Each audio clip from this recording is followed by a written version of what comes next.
উল্টোডাঙ্গা মাঠ বাজারে enforcement branch এবং টাস্ক ফোর্সের হানা কতটা কমলো শাকসবজির দাম?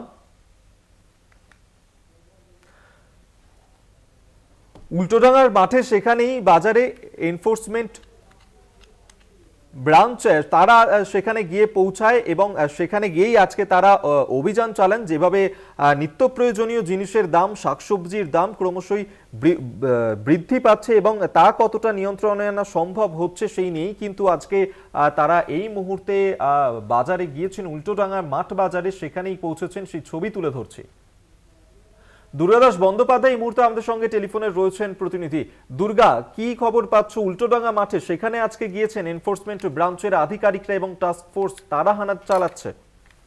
দেখো, মুখ্যমন্ত্রী মমতা বন্দ্যোপাধ্যায় নির্দেশ দেওয়ার পর থেকে এখনো পর্যন্ত টাস্ক ফোর্স এবং কলকাতা পুলিশ এবং যে এলাকা যেমন উল্টোডাঙ্গা পুলিশ কমিশনার অর্থাৎ এই সমস্ত পুলিশের পক্ষ থেকে একযোগে আজ বিভিন্ন মার্কেটে ভিজিট করা হচ্ছে এবং সেখানে দাম নিয়ন্ত্রণ করার জন্য যে উদ্যোগ নেওয়া হয়েছে সেটা প্রতিদিন দিনই আমাদের চোখে পড়ছে।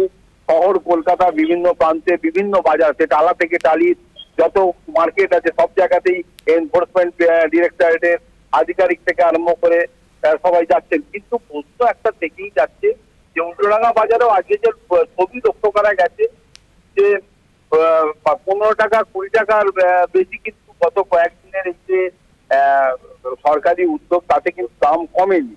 ফলে বুঝতেই পারছো যে একটা প্রশ্ন মানুষের মধ্যে উঠছে যে প্রতিদিন যে টাস্ক ফোর্স, এনফোর্সমেন্ট ডিরেক্টরেটের আধিকারিক, পুলিশ একযোগে এই যে রেড করছে বলা যেতে পারে বা ভিজিট করছে, তাদের সঙ্গে কথা বলছে, তাতে কতটা দাম কমানো সম্ভব হয়েছে।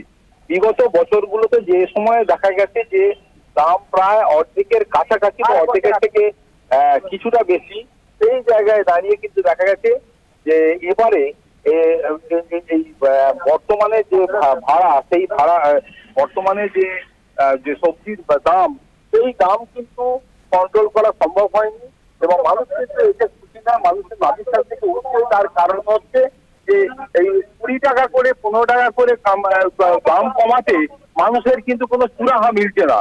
আর সুরাহা না মেলার কারণেই কিন্তু এই প্রবলেমটা থেকেই যাচ্ছে। ফলে এর সুরাহা কবে হবে এবং কিভাবে প্রায় অর্ধেকের কাছাকাছি দাম আসবে এবং ন্যায্য মূল্যের দাম ন্যায্য মূল্যের দামে মানুষ সবজি কিনতে পারবে, সেটা নিয়ে কিন্তু প্রশ্ন থেকেই। একদমই তাই। আপাতত ধন্যবাদ তোমায়। দুর্গাদাস বন্দ্যোপাধ্যায় আমাদের সঙ্গে টেলিফোনে ছিলেন প্রতিনিধি।